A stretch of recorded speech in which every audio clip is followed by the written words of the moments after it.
Computer. Hello, everyone, and thank you for joining another episode of the Mindful Constitution podcast. I'm very stoked today to be talking with Ashley Mahoney of Arise Wellness, which is local to me. It's located in Newburyport. She is a licensed mental health therapist, and she is also specialized in perinatal certification, perinatal mental health certification. Yep. So, yeah, she's a very dynamic lady. She also has a wellness collective, which kind of brings together a bunch of practitioners as resources for clients. And we have a lot to talk about today, including gray area drinking, the most pressing concerns on mental health today, the dark wellness space. Let's get into that because I'm excited about that. We're going to talk about her journey to becoming a therapist. And also, one thing that I really caught my eye was a Forbes article about the guilt of career aspirations conflicting with the responsibilities of motherhood and the mother that we want to be. And I think that's like a really important topic too. So welcome, Ashley. Thank you so much for having me. I'm so excited to chat with you today. Yes, I know. I know. A couple of the topics, the dark wellness, we like just touched upon when we got on together, and I was like, "Ooh, girl, we gotta talk about that." Yes. Yes. So, okay, well, let's just get into it first with your path to mental health therapy, and I would love to talk about, what led you down that road. Yeah, sure. So I graduated undergrad at UNH. I kind of went for psych in UNH. I didn't go right to grad school. I decided to kind of work in community mental health for a little while to kind of figure out what I wanted to do. I was working for some specialized foster care agencies in Lawrence, worked in Lawrence for many years, and was contracted with DCF doing kind of in-home stuff and all of that, and was like, all right, I need to work with people, not just, I did a lot of case management. Mhm. I went back to grad school. Initially went to get my degree as a licensed adjustment counselor and social worker. And the LMHC was kind of just part of that program. I was like, oh, that's nice.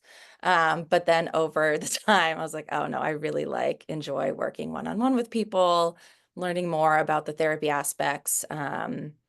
And looking back now and doing all the work I've done over the however many years,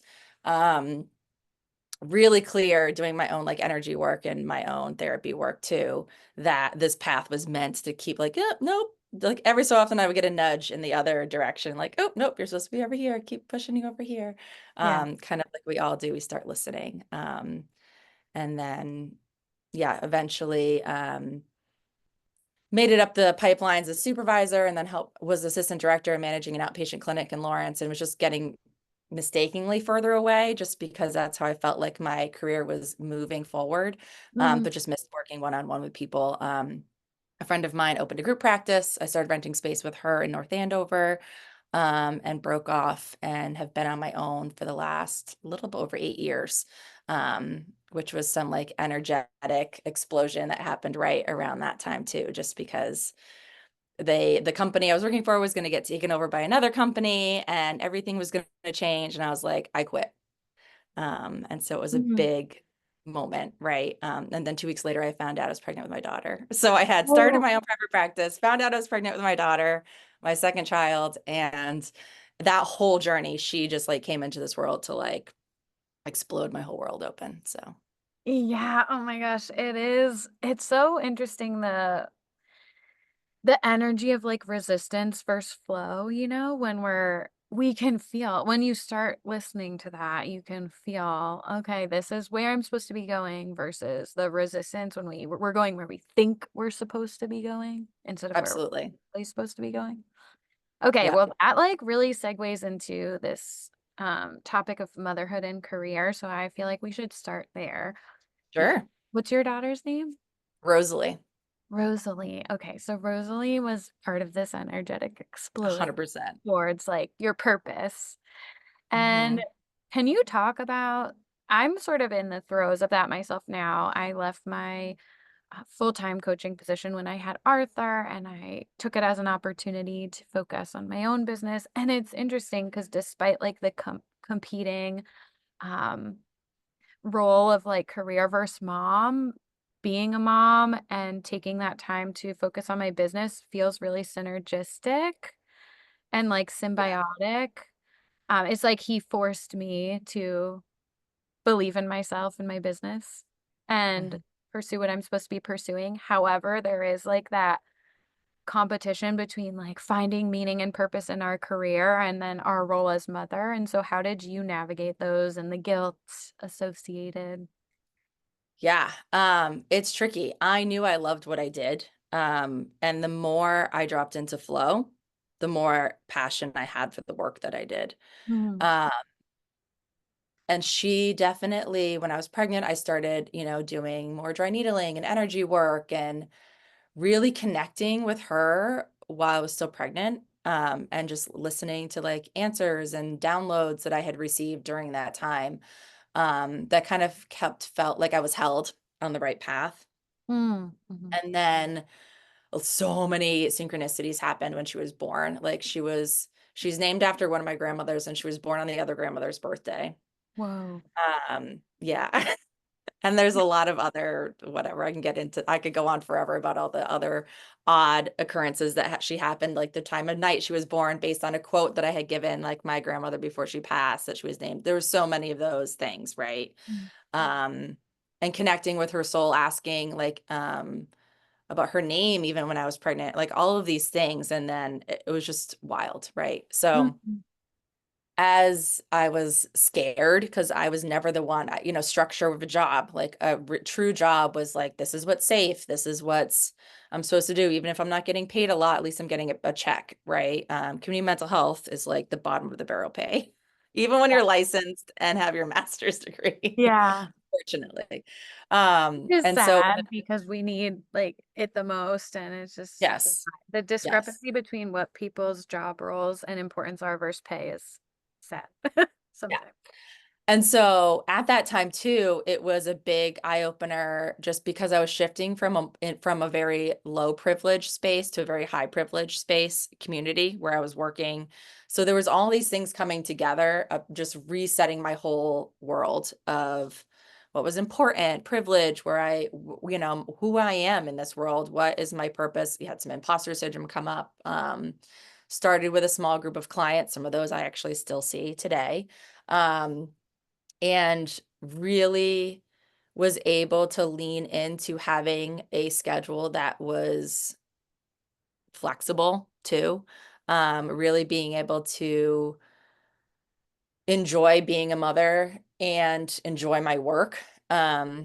But there's no perfect balance. It's never 50-50. It's fluid all the time. Yeah. And it's a world I always tell my clients, and I have to remind myself too. Motherhood is like constant coexisting emotions, Right. right? And you kind of have to like surrender to so much. So much of those early years was surrendering and just bring myself grace and practicing self-compassion. And that was so much of my early learnings with all of that, because the false mentality of like women can have it all is just bullshit. Like we Yeah. can't have it all the way that society shows us or thinks that we can Right. have it all, right? Yeah. It's really choosing what we want Hmm. in those Yeah. moments.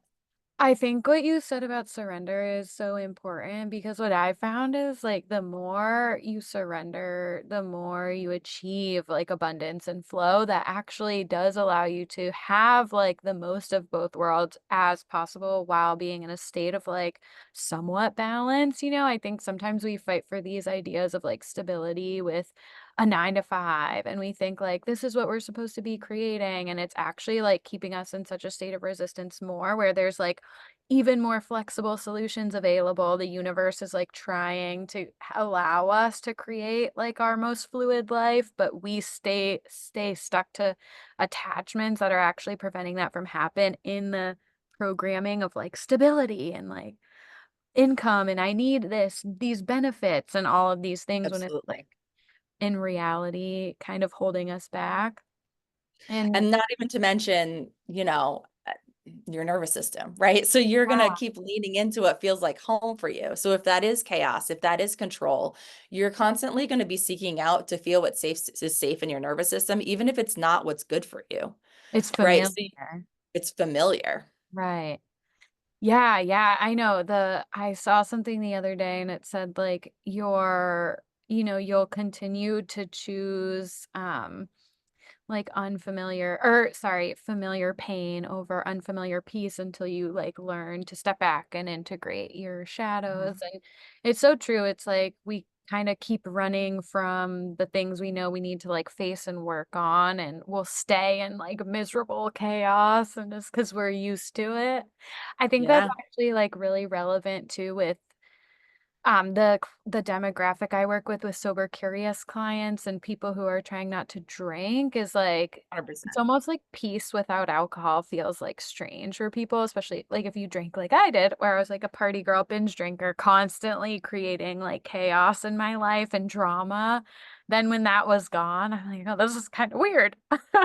It is, especially when if other chaos isn't happening for you, we have to create it for ourselves. Yeah. And it's not conscious. It's not like we want it, right? But Mhm. it's just the same as like how our society has become so detached from self, right? So many people think they're trying to do grounding and they're present. And honestly, most people, it's like the illusion of that, right? The illusion of being grounded, the illusion of being present, because you have to really be in your body. So many people aren't because it hasn't been safe. So when you just try to drop into a meditation and people struggle with that or sleeping at night, it's if our nervous system doesn't feel safe to do those things, it's not going to do it. So Mhm. over time, especially with early motherhood and just like all of the things, so much gets triggered in that time of our lives. I think one of my theories too, I do a lot of parts work in EMDR as well. And when Mhm. we have children, so many traumas get reactivated in our systems, right? One, first and foremost, there's some sort of medical trauma on some level happening in birth between your first and second chakra, which is like your like grounding, your safety, like your core Mhm. place in this earth, right? So that's getting, if you have trauma there, that's probably getting reactivated Yeah. during that, right? Majorly. Then as your children grow, like right now, my children are 7 and 10, and there's just such every stage has such beauty and a struggle to it. And like that goes back to that coexisting sense of emotions. It's like it can be hard and beautiful, right? You can just want them to go to bed so bad, and then like 5 minutes later be like, oh my God, they're so fucking cute when they're sleeping, right? Like it's just like, Yeah. oh, right. Like it's I miss constant, them. right? And that's okay. It's okay. It's normal, right?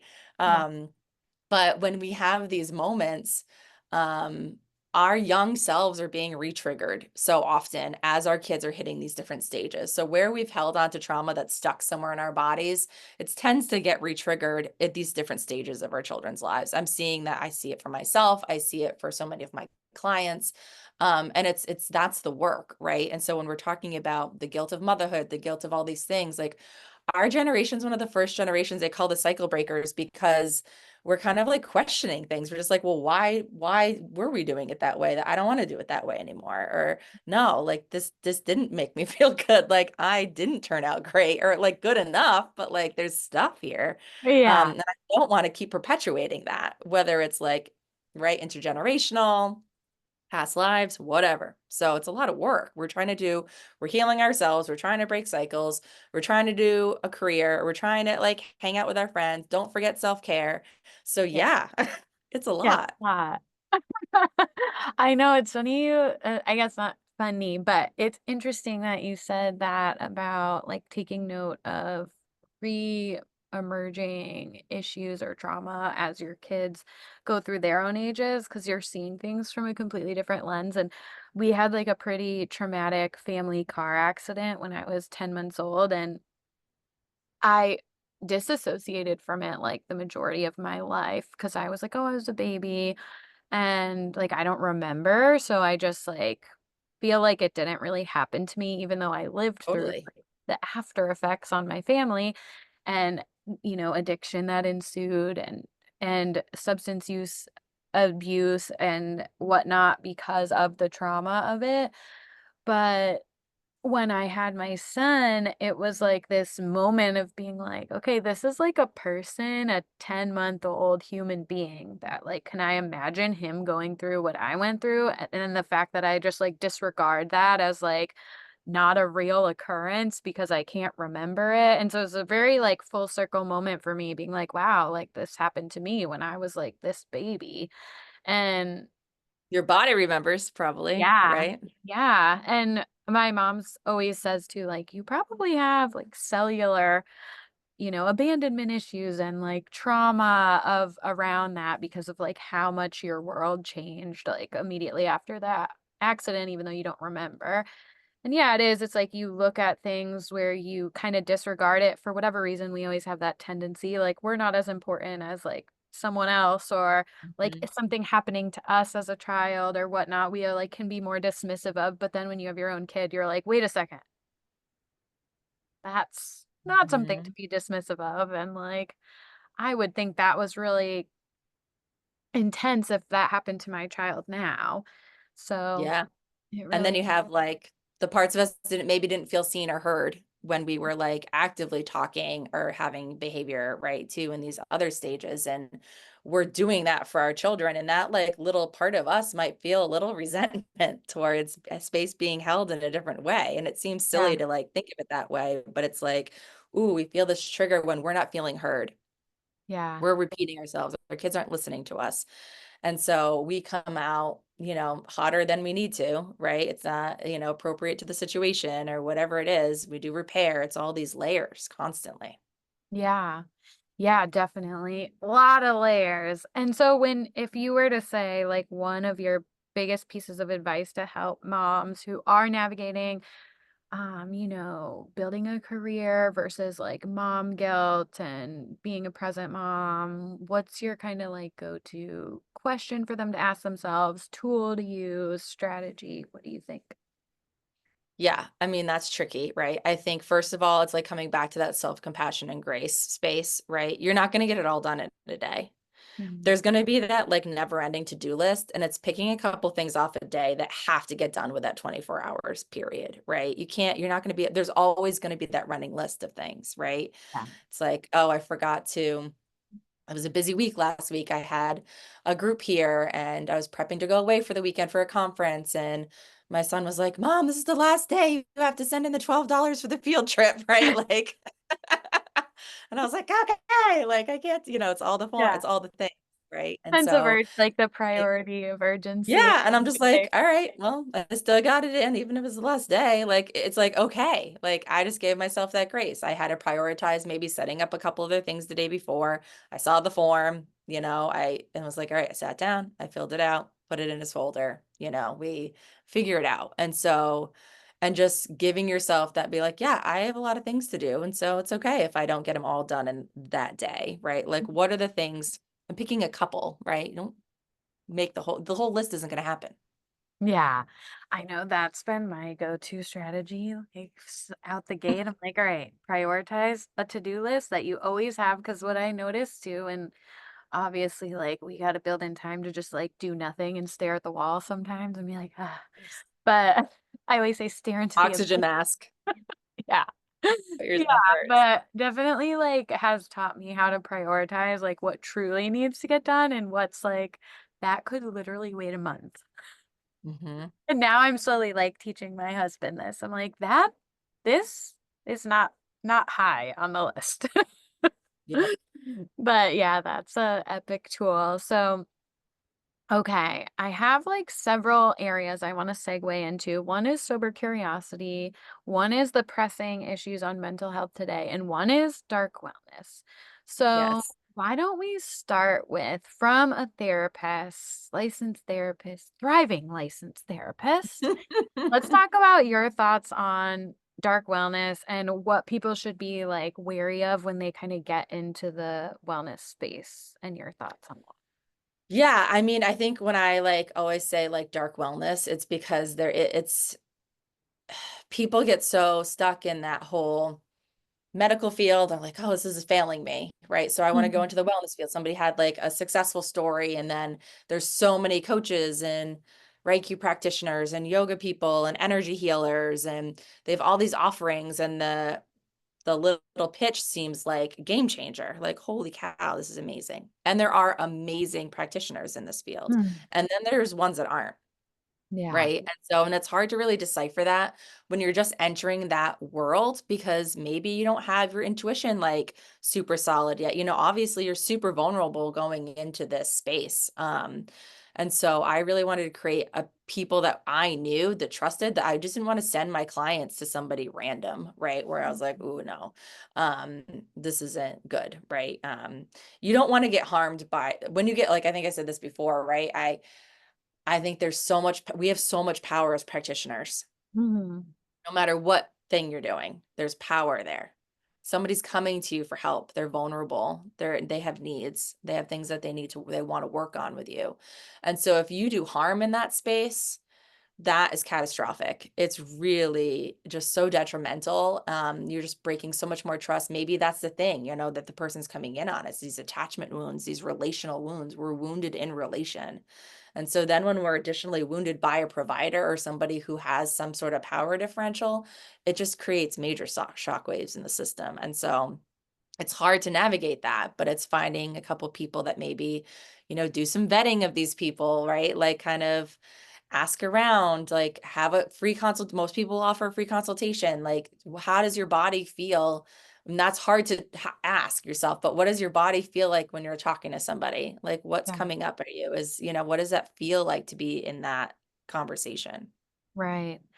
Yeah, I know, so true, and I think there's 2 things that come to mind too, is, like, so many people that go into healing space and healing work themselves, like, are drawn to it because of some level of healing they're working on, but, 100%. like, 100%. all practitioners and healers, like, probably have their own shit they're working through, and, Yeah, like, at what degree of awareness or, like, level they're doing it at may vary, and so just because, like, the intention's there doesn't mean they may be in a place where they should be working with clients. And the second piece, not that, like, we're always all working on ourselves, but even, like, sure. sharing on I always say, like, sharing from the wound versus, like, sharing from the healing, and maybe some people still are in, like, too much in wounded spaces or, like, not recognizing it so much, and 100%. the second part too that I was gonna say about what was I gonna say about the practitioner? I forget, it'll come back to me, I'm sure, in the conversation, but yeah, I think it's just, like, recognizing what you were saying, like, meeting with people and doing discovery calls and being able to feel, because, like, even if someone's a good practitioner, maybe they're not aligned for you. I talk to people all the 100%. time, like, "Oh, I tried therapy," or "I tried this, and it wasn't for me." It's like, there is even with doctors, it's the same thing I tell people too, like, if you don't like the vibe of that doctor, like, not all doctors are created equal. Some will talk to you more, some have better bedside manner, some are more holistic. Same thing with therapists, like, some can be more direct and they're gonna be more, like, calling you on your bullshit, whereas other people are gonna be softer, and Yep. figuring out, and that's, like, the first step in healing too, is, like, leaning into our intuition and beginning to trust ourselves and, like, what we need, as opposed to just like, "Oh, tried it, didn't work." Yeah, and it's okay to say no. It's okay to say, I think I'm gonna go in a different direction. Mhm. And because that's the first step in your own healing, is Yeah. like listening to your inner voice. Mhm. Like, right, our intuition is our body's voice. And so the more we like push that aside and we're rewounding those old parts that weren't never heard and listened the way we needed them to be. Yeah. Yeah, definitely, just continuing to suppress it, which is, like, kinda where it stemmed the wound stemmed from in the first place, like you said, not being heard or listened to initially.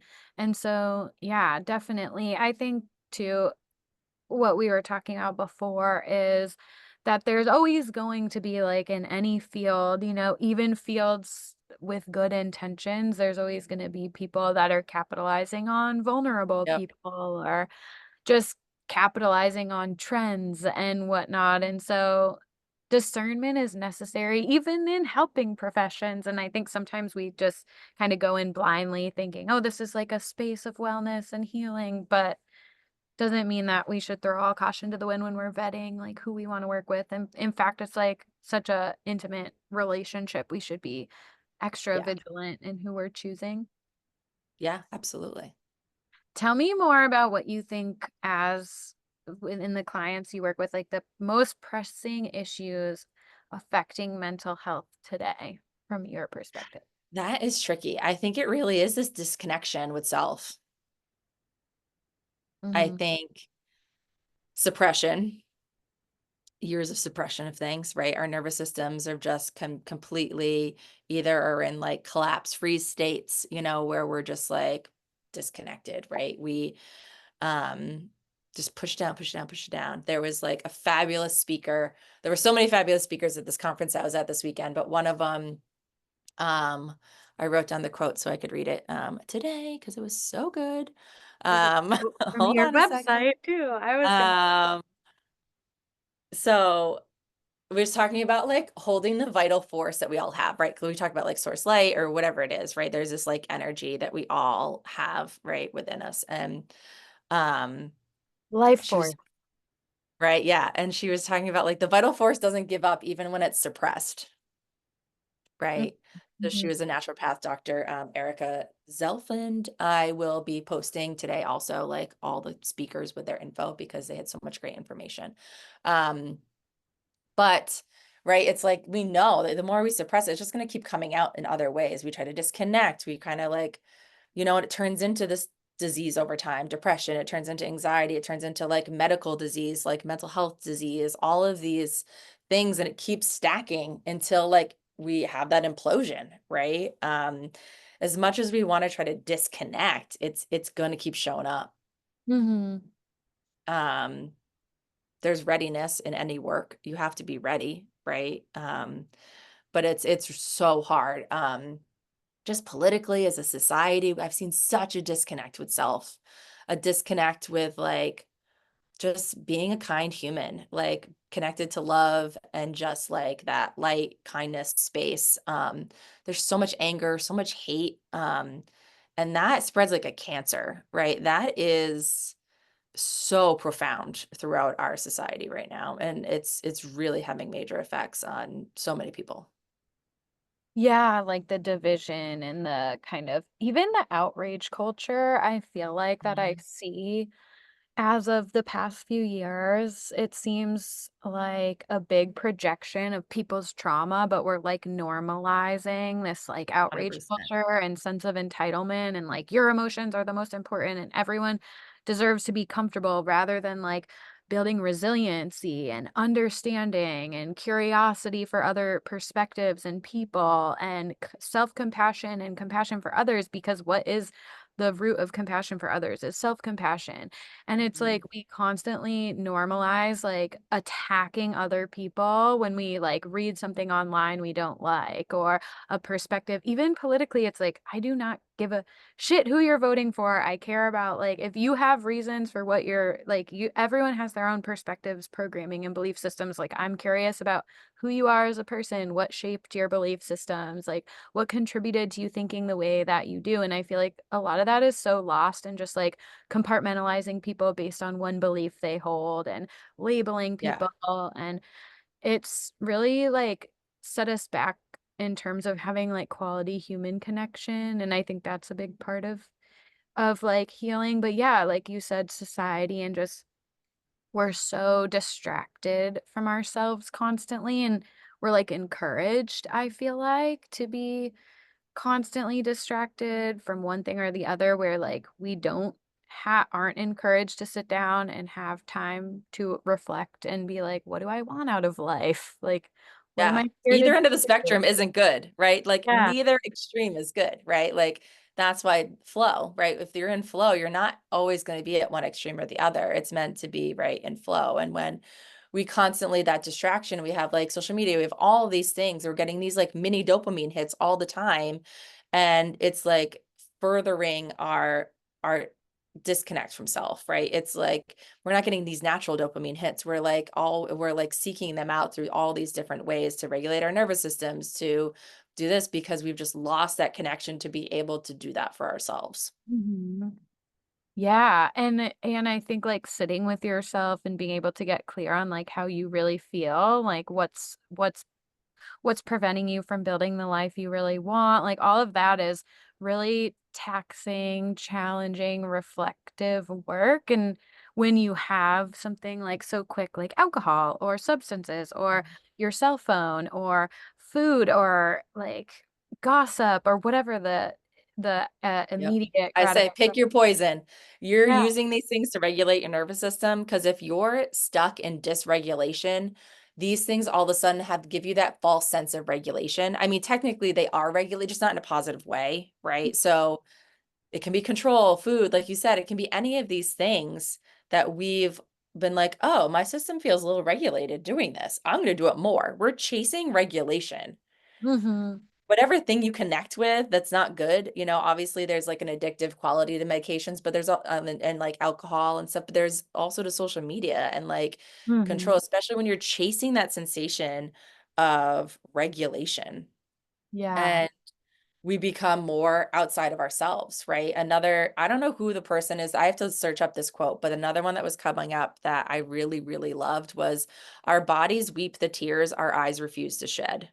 Mm, mhm. Like the body Right. keeps. And right. It's just because it comes through all these different ways and it builds up. We have anger, we're projecting, and you see this like these keyboard warriors like online or right, and they're just getting these hits by like having an aggressive interaction online, or I'm gonna go in the comment section and I'm gonna like be in this, I'm gonna get into it with these people or whatever it is. Like the more work we do, the more you can take a step back and zoom out and be like, wow, these people, I really can have compassion for them. They're not in a good place. If Right. you're like in a good place, you're not just jumping on to do that. No. Or you can hold space for a different perspective. Yeah. It's like, "Oh, interesting you think that way. I don't." Like, moving on Right. with my life, I don't need to, like, bring down your opinion, and you just start to the more you look at your own beliefs, the more you realize that beliefs are just that. They're beliefs, they're not facts. They come from some source that you absorbed Yeah. them from originally, just like they absorbed their beliefs from a different experience and source, and so allowing people room to have their own ways of thinking without it being a personal attack is like it's not a personal attack, and it is such a beautiful like evolution when you can, not that I'm like perfectly there yet, I still have my trigger Sure. moments, like Absolutely. where Same. I I'm mean, like, that's the oh my beauty of god. like growth and healing is like, I think going back even the dark wellness stuff, people who like assume that they're done are just like, well, I'm not doing work right now. Like, not that you always have to be doing like nose to the like stone, like, hardcore work. You can like take pauses, but just understanding that there's always something growth, right? There's always something. Yeah, I found for me, I don't know, and this is like something I talk about with clients laws, like when you're first like embarking on your healing journey, there's usually a couple low-hanging fruit that are really like really holding you back. With my clients, it's Right. usually gray area drinking or like some form of Sure. self-medication or like escapism.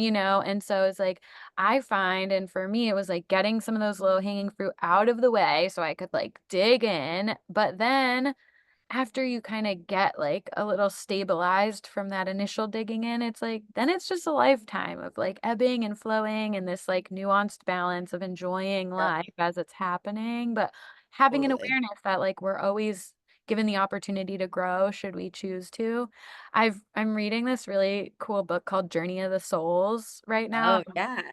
I'm, like, almost done with it, but I forget Mike the author's name is, he has his PhD, but he basically does, like, hypnotherapist between he talks about people's, like, lives between lives where he, like, puts them into states of, um, hypnosis and super consciousness, he calls it, where they Yes. can, like, go back to the spirit realm in between lives, and just talking about how, like, we have thousands of lives, and each one is this opportunity to grow and learn, and so it's like I look at it that way, like, these are lessons that are challenging and things that I'm gonna grow from should I choose to, but it's not gonna go anywhere if I ignore it, Yep. like, I'll probably have to Absolutely. deal with it next life or something.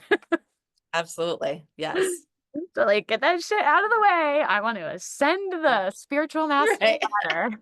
I don't want to be in the same lesson next time. Yeah, so but yeah, I think, it is like that. opportunity to check out or check in, and which you're choosing at any given time. And yeah, like, it doesn't have to be this endless pursuit of healing, but allowing yourself, I saw something too recently and it said like, allowing yourself to take the throne as the person you've cultivated through it all, and Yeah, enjoy the work you're doing as well. absolutely. So yeah, so tell me, what your thoughts are, because I know you integrate like ketamine and psychedelics into in addition to talk therapy. And I don't know like tons and tons about the application of this, but talk to me about the benefits of like integrating these things in a um like obviously in a specific setting, and how they can have like healing components in Yeah, addition to just absolutely. talk therapy. Yeah, this I feel like I could talk about for hours, but I will try to keep it short and sweet. Especially because the conference I was just at was hosted by the Vermont Psychedelic Society and had all these like it's an intimate setting, so there's only like 200 of us there. And so I went with two friends who were therapists locally, and we were like totally geeking out over some of our like these neuroscientists that were part of our like curriculum and are, famous in the psychedelic field, and basically be able to chat with them and being like, I'm so like, I was like, I love your work. Ah, yeah, you're like, "I'm fangirling." Like, hi. Um, so so it kind of goes back to kind of my like journey of my own journey, right? Pandemic hit and I was home with a 2 and 5-year-old. All of a sudden, all my clients were virtually almost like in my house. It was just like, I was like, whoa, this is a whole different world, right, to exist in. I got trained in EMDR during that time. So it was like these stepping stones that kind of brought me to here. Dove deep into EMDR for years and some of the parts work. Really loved that work. Still do the work. And was these stepping stones and the collectives kind of happened. And then it's like, oh, I need these people because I can keep referring people to these other people out. It's like this wraparound, right? Of practitioners, and therapy isn't the only thing that we need. It's a whole body, right? Like work. You need a team.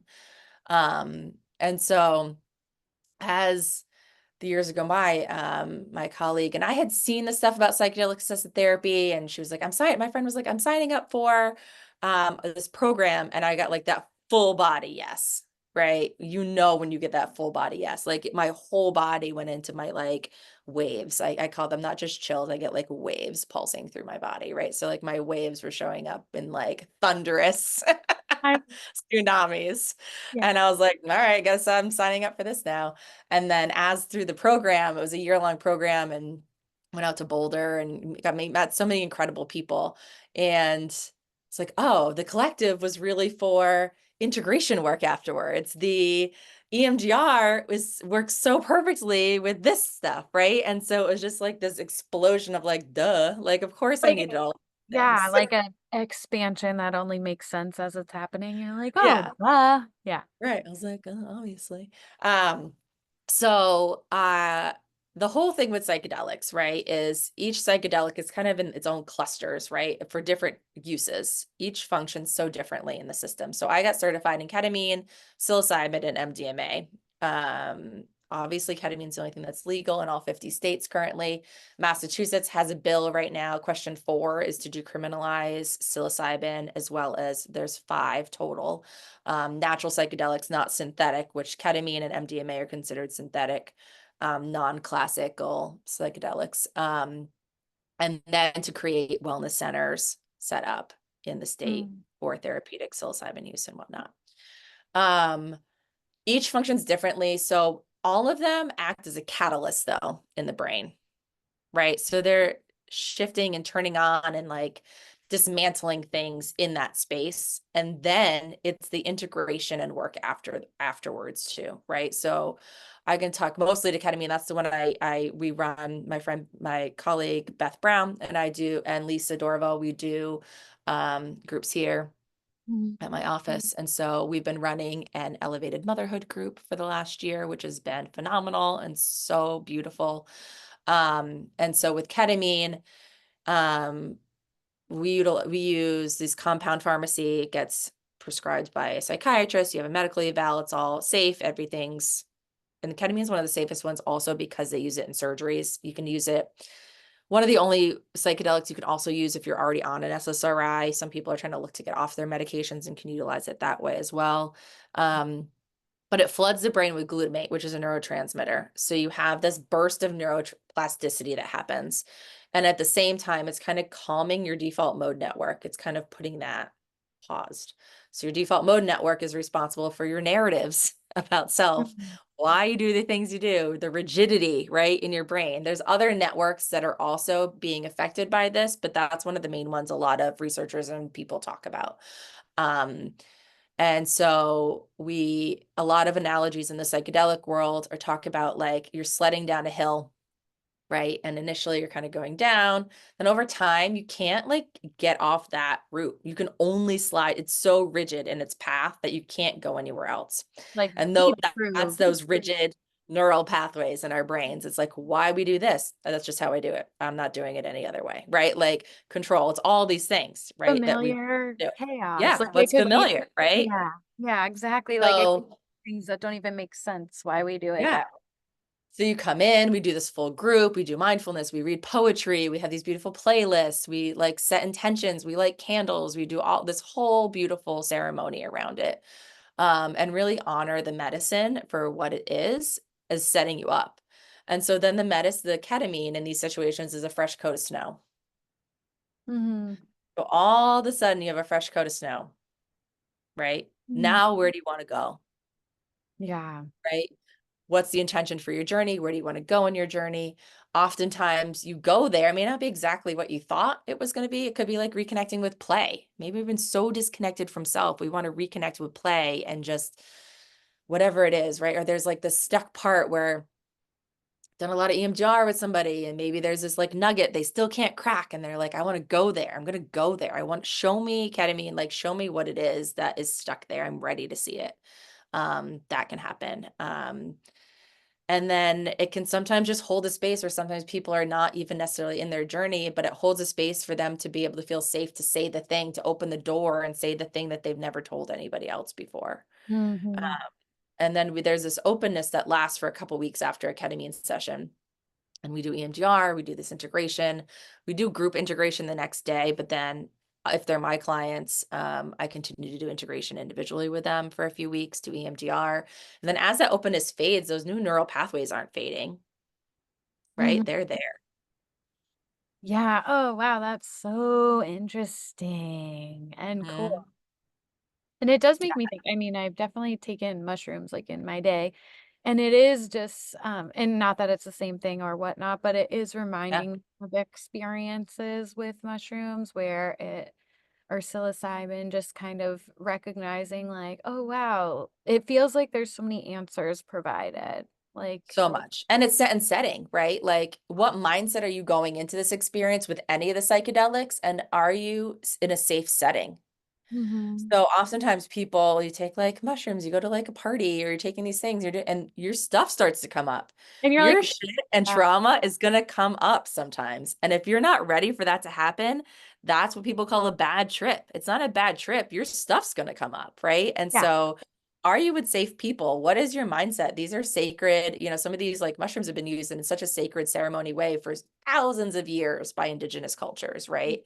um how Yeah, do we yeah. continue to honor that? And so it's mushrooms are composters. So what do you think they're going to do for you? They're going and composting your shit. Yeah, dude. I know. And it is, it's like, They why can be did beautiful, but it's they're funny. also going to go there. Yeah, like this is not like, do you really want to go to a party when you're about to like have your past trauma? It's like no wonder people have bad trips when they do that. And it's interesting having this conversation in light of like what I do is sober curiosity and the juxtaposition of like, therapeutic usage of substances for deeper healing Absolutely. versus like self-medication with alcohol. And so what do you say? Because it's funny, I had somebody recently, the topic of ketamine came up just in casual conversation, not with clients or anything, but they were like, isn't that really addictive? And like this and that. And it's Yeah, like, I mean, it can be. yeah, but it's like obviously. brings into the conversation of like intention of usage. And that's even something I have with sober curious clients around alcohol is like, it may not always, it's like, yeah, alcohol is a poison, it's a neurotoxin, it's obviously like different chemical composition than some Yep. of these things we're talking about. But it's also like your intention with using it. Like a lot of time, like where, okay, so in these healing therapeutic sessions with ketamine, we're like going in with this intention of like, show me what needs healing. And a lot of times I think with people's usage of self-medication with alcohol, they're like, cover up what needs healing. Totally. And So, with any of these, yeah, I think anything in excess is not good for you. mhm, yeah, Almost anything, right? Like, isn't great. But it's, and so then I would challenge that with like, well, what's the reason why you need the excess? If mm, you're going to the root and healing the root of why you're trying to regulate your system through alcohol or more ketamine, right? Where now it's becoming more addictive. Like I had a lot of conversations with the Matthew Perry stuff with clients, and tried to, that was addiction, right? Like that was false use. That was somebody being taken advantage of. That was not safe use, yeah, right? And in the dose, all of the things, right? And so if you're truly intentional about doing the work and you're going deeper in the layers of the onion, right? Which is going to get harder the deeper you go sometimes, or yeah, sometimes, and it's a web, right? So sometimes you've thought you've healed the thing, but it's still connected to something else, right? And so sometimes it feels stressful because you're like, I thought I already did this. Like it's connected, right? And so it just comes back to that compassion. But I would say if you're kind of resolving some of the root causes to the excess in the first place, you're not gonna care about wanting more. It's not, you're not gonna yeah, eat it. You're just, I mean, even my relationship with alcohol over the years, I never really used it in super excess. I mean, sure, college years or whatever, but yeah, even less so now. The more I've done, I've worked with all these medicines myself because I said I was gonna do my own work with all the medicines before I sat with others in ceremony with any of the medicines. And I just am like, meh, it's just there. Sure, I might have like a margarita out, but I don't care, right? Like it's yeah, not right. And so it's like, what's your why? Like like you said, I'm just trying to like suppress the stuff, or it's gonna come up somewhere else. yeah, and like how we are normalized like to drink, right? And like that it's not actually in an empowering narratives that we usually hold around alcohol. And it's wild. And it's something I share with like great caution, especially people who tend to overindulge and like do struggle with alcohol, where I'm like, if you heal the root, you probably won't want to drink anymore. And like you It's probably kind of could neutral. probably could reintegrate it, but you won't have like the same reliance on it, which I feel like is not always like the best. It's not something I just share readily to anyone because I think people have the ability. We already have such enabling toxic narratives around alcohol that I'm like, I don't want to add to that by giving you like false hope that you can reintegrate it at some point. But I do feel like even for myself, it's like you heal the need of why you're relying on it as a coping mechanism. And then like when you're happy and fulfilled and you have moved past that, it's like, I don't want to overindulge and feel like shit. Like I've created deeper meaning and purpose in my life, or I have community that feels supportive now, or like I've healed all the little like things that were kind of keeping me seeking an escape in alcohol. And now I don't want it anymore. And so, yeah, it's Yeah, like if I did drink ever again, I don't foresee myself like having a drink and being like, "Oh, I want 10 now." I just don't feel like I'm exactly. And that's your knowing, right? Like that is like your answer. So I think it's tricky when going into the sobriety world, it's like it's so rigid, right? yeah, It feels like very black and white, right? And and that's the opposite of what we really need, right? And so it's even, unfortunately, AA is the only structure too that's been like quote unquote proven to be helpful for people. And so mm, some people don't feel aligned with that programming. Some people it works great for and it saves their lives, but a lot of people there's like, nah, it doesn't feel in alignment. Like, I don't know about this religion thing, or there's so much rooted in guilt and shame around it. And there's a lot of positive takes, but it's like there's this rigidity. And so it's yeah. hard to find that space, or like, I don't necessarily feel like I have an alcohol problem, but I just don't want to drink anymore. And so now I have to deal with people's judgment because there's this What does like that mean? Yeah. ridiculous mommy's wine culture, which it's like, it's so frustrating, right? Where it's like so normalized still. It's like, I just, like, whatever, I just feel fine, right? I don't. need to subscribe to this or that. And even if you've come to kind of like peace with like not engaging in alcohol anymore and you've done the root work, that's great because you probably won't go and like meet your needs somewhere else with some other like regulating through like Right. negative ways and Yeah. switching Yeah. it in a different addictive way means. Mhm. But yeah, there's just so much to that. And I can share with you at some point too, there was a great group for people because we had this really great talk in my program couple of years ago where a veteran spoke about how he was committed to AA for years. He had PTSD, all of this, work he had done.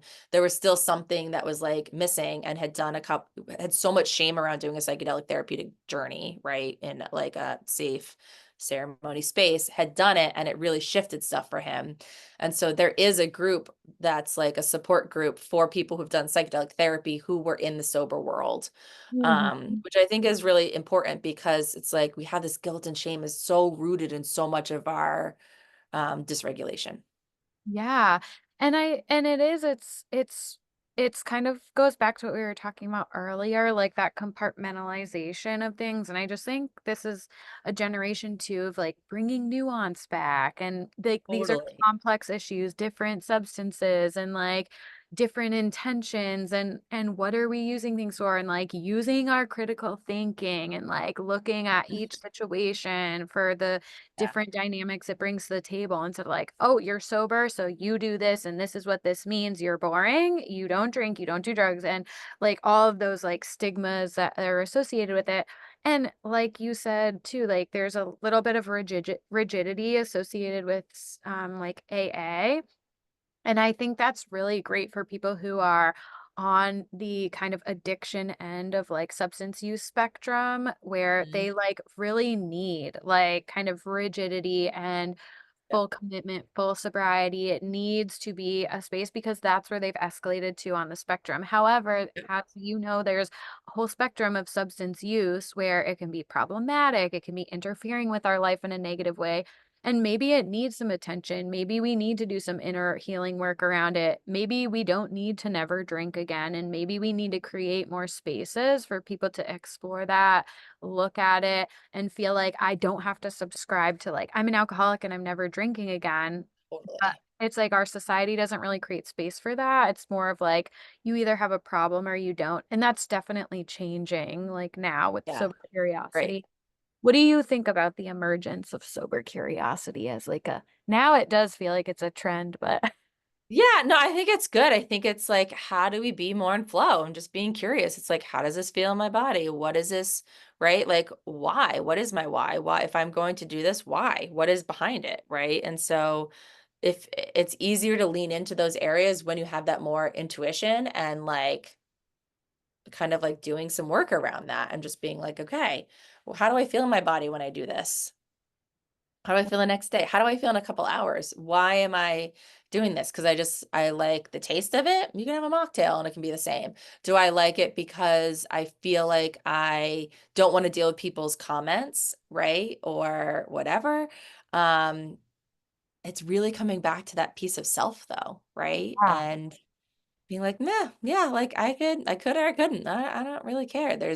yeah, It's great to just be able to give yourself permission to explore it without judgment. And it's like, is the judgment coming from self or is it coming from others? Because if it's coming from others, then it's not the answer, right? Like it needs to come from self, like yeah. you want to Why do. are So you if you're spending gonna do time? something, right? Like it's just like, are you doing it because you're worried about that outside thing? Then no, that's not the right answer.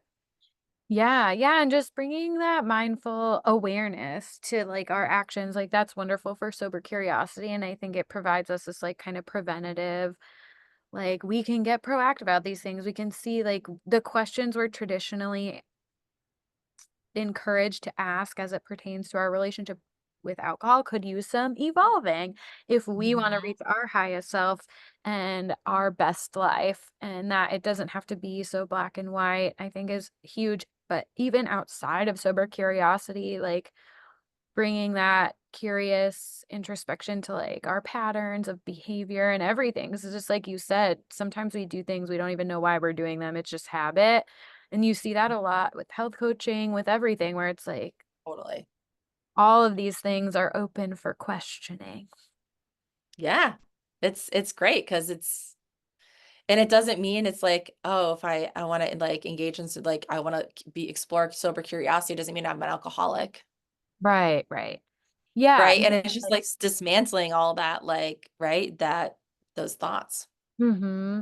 The black and white thinking around it, and two, especially, and I think this is particularly true when we talk about, like I think of like psychedelics as more of like an expansive substance. Absolutely.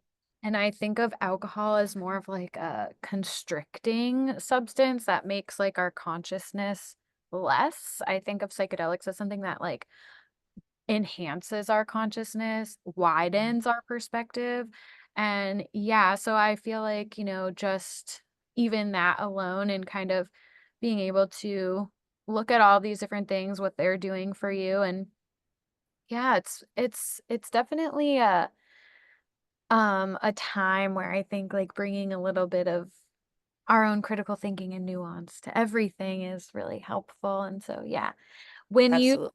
do you feel like gray area drinking is something that comes up a lot with clients that you work with, or?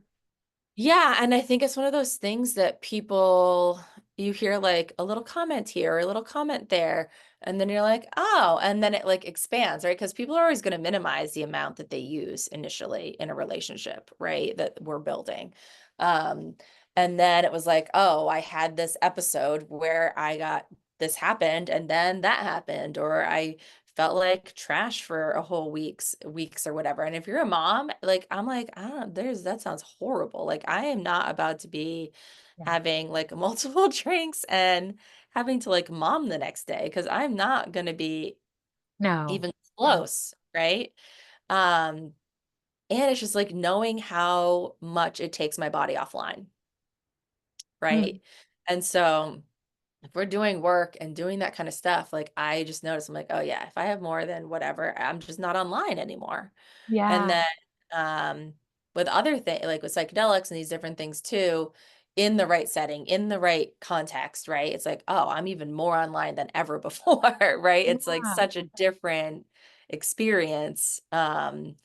And all of these whatever presenters in this last weekend, I'll be like I said, I'll be sharing their info. So if people want to read their journal articles, they have so many really great publications where you're seeing brain scans. You're seeing brain scans of people who like with alcoholism, anorexia, all these different things. There's the brain scans of people, their brain on alcohol, their brain during like a trip, right? Um, I was like, wow, the real heroes to all of this are the people that are getting this injected in a scanner. Yeah, yeah, I know. I'm like, holy crap. Uh, Uh, but it's, yeah, I just, I don't know. There's just so much to it. I know, and that was the other piece too, is like thinking with, when we're talking about substances and just the nuance amongst all of them is like thinking about our baseline programming around them too, because how powerful or empowering that is. Because I think with like psychedelics, like we have a lot of negative programming around psychedelics, So much. I and had my own. I said I would never do them.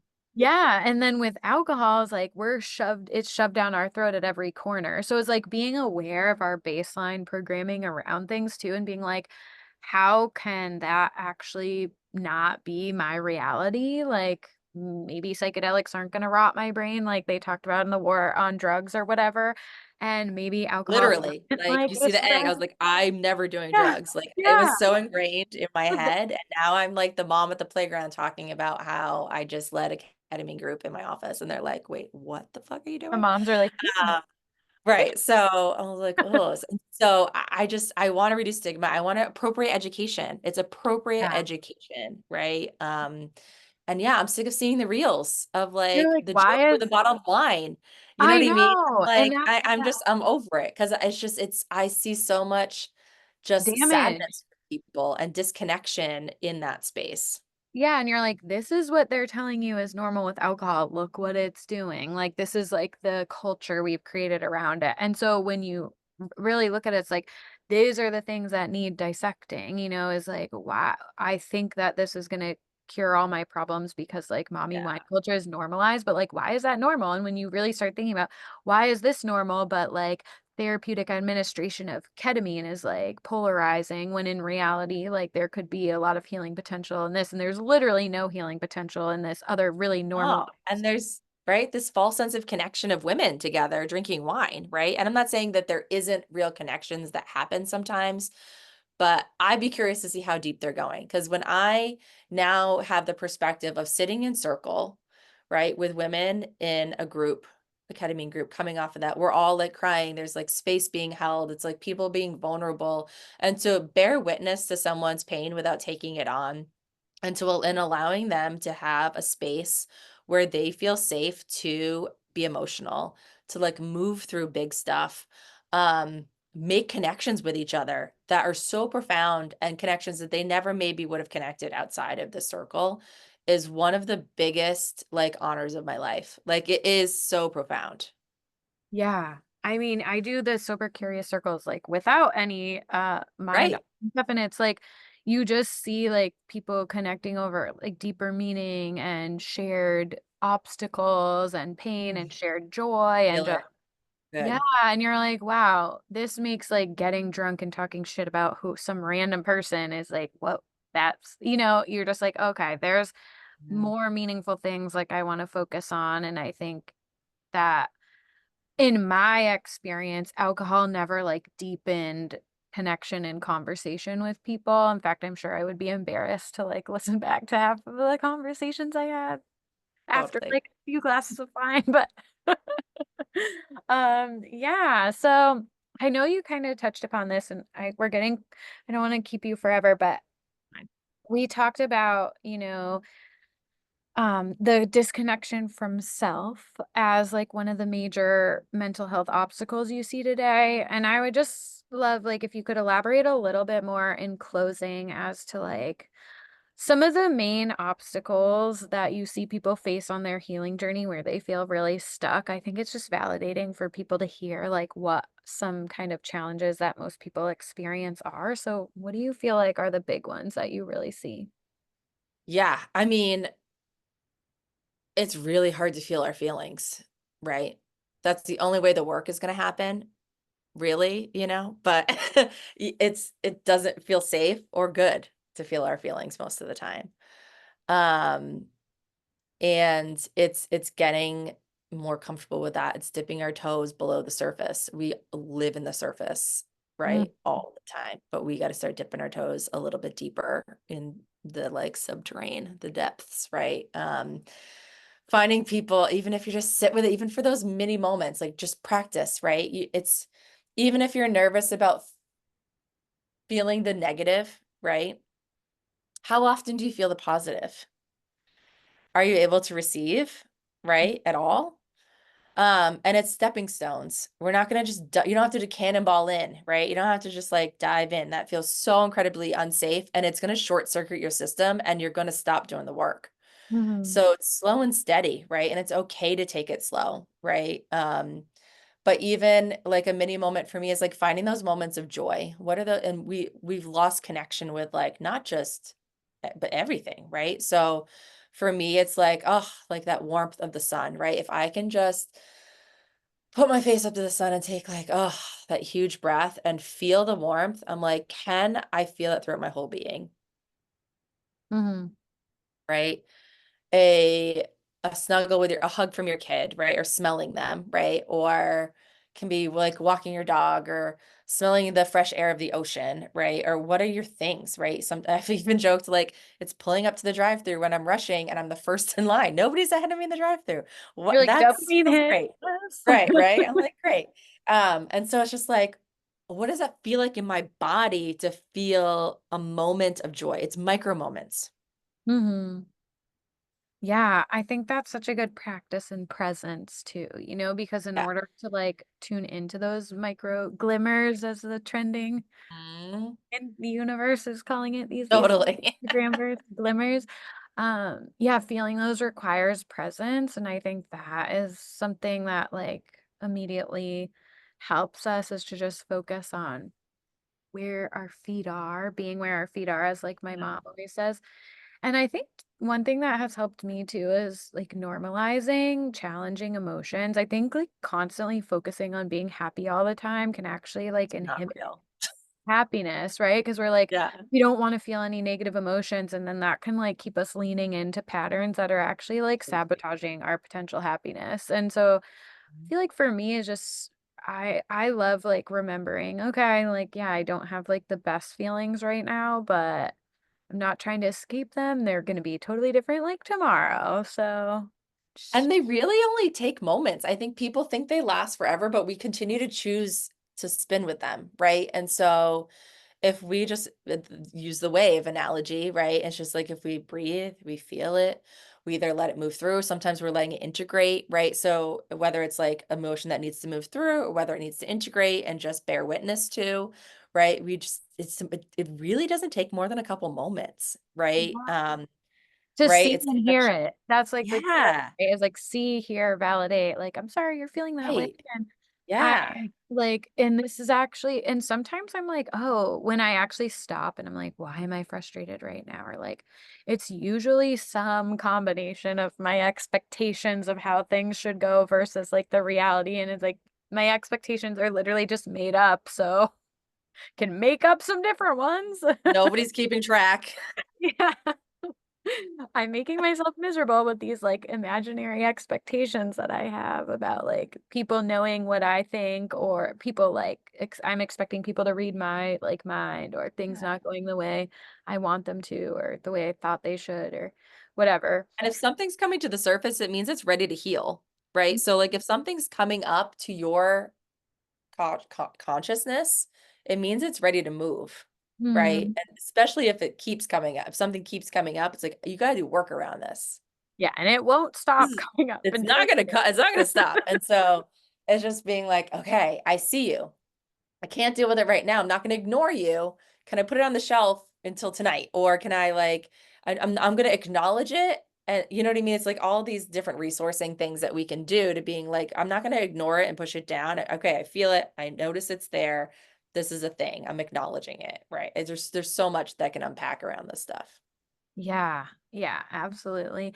I know that's a big area. It's like reactivity and for me and just kind of like being more present with moments of feeling triggered. It's like it's a never-ending challenge that one, especially with kids and motherhood because you have like a whole new set of stimulation and bandwidth Especially if they're like, I think, Mom, you need to take a breath. And I'm like, I know I need to freaking take a breath right now, but like I'm like, I got a million other things that I'm trying to manage at the same I time. taught you well.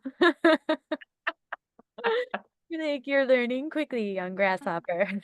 But also that's annoying, shut up. Right? Oh my God.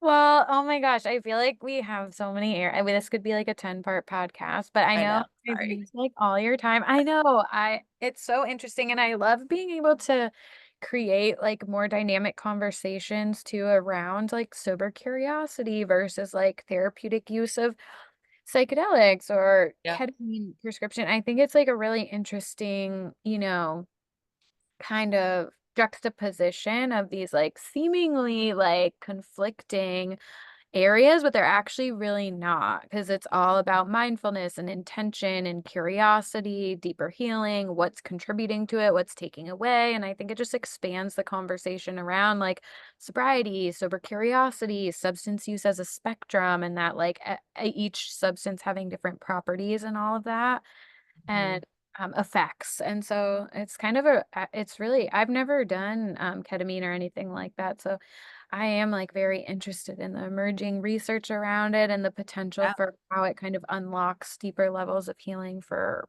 looking at our wiring and subconscious. Really interesting. Yeah. Well, I'll have to pop into one of your groups and we can talk at one of your circles Oh and my God, I can imagine a have yoga like an open circle. question forum or whatever and That they can would ask be whatever they want. oh, so amazing. We're thinking about doing like sober curious mom circles or and just I think the mom thing is really cool to be able to provide that because it is just another level of like the role of a mom and just what comes up alongside of it. I think is like a very interesting journey for most moms. Mm. Absolutely. So, yeah, share where anything you have coming up or Yeah. where people can find you on social Yes. media and the web. Yes. So you can always find me on Instagram at arise.wellness. And sometimes I post all the time. Sometimes I go stretches without posting. I'm just like, oh, this is it's whatever, right? But I try to share as many resources that I can. And I'm going to be posting, I took a picture of each of the presenters from this weekend, and I'm going to be posting their information. So if you want to learn more there too, it could be really helpful. Yeah. Oh my gosh, that sounds so amazing to be able to sit in on all those talks. I will definitely be looking into that and waiting eagerly for your post. And yes, thank you so much for being here. And I look forward to sharing this in future collaboration. Yeah, thank you so much. It's been great. Thank you. Awesome. Thanks everyone for tuning in. And don't forget to like, share, and subscribe. And go find Ashley at arise.wellness on Instagram. And we'll see you soon. Bye, everyone.